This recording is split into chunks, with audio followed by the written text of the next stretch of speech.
अस्सलाम वालेकुम नाजरीन, आप देख रहे हैं न्यू बीबीसी न्यूज HD और मैं हूं आपकी मेजबान सना चौधरी। शामिल करते हैं आज की अहम खबरें। खबर शामिल करते हैं जिला सांगड़ से हमारे न्यू बीबीसी न्यूज के डिस्ट्रिक्ट रिपोर्टर मोहम्मद रियाज मरी की रिपोर्ट के मुताबिक सांगड़ आती जिंदगी से गरीब खानदान का सब कुछ जलकर खाकसर हो गया।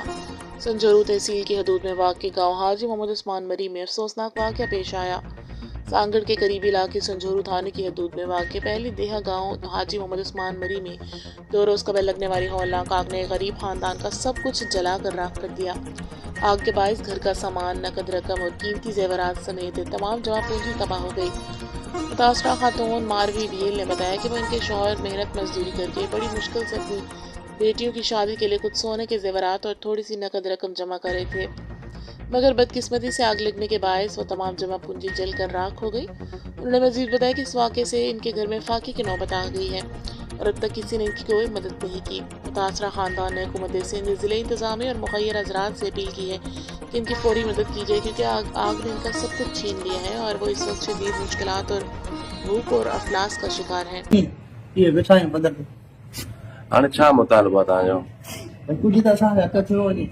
असांखे असीं कोन था चऊं असांखे धन ॾियो या दौलत ॾियो, असांखे हक़ बसि हक़ असांखे करो बसि। तव्हां कीअं लॻी भला या ई परते बिरोइन जा घर आहिनि, उते को मानी पे पचाई विपारनि जे टाइम उतां उन्हनि खे वीचारनि खे ख़बर पजी कोन, बाहि निकिरी लोड़े में आई, लोड़ो कंगोर हुई घाटी कंगोरनि में, उते नुक़सान कोन थियो, औरते अची पोइ बाहि ॾेड़ी आहे बाहि की टियों ॾींहुं भला पोइ इंतज़ामिया मां को आयो आहे न? केरु कोन आयो आहे।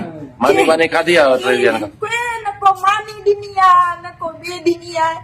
आया जाम आहिनि, रुगो वीडियो ठाही वञनि था, नेट भरी वञनि था, इंसाफ घणा घर सड़िया आहिनि?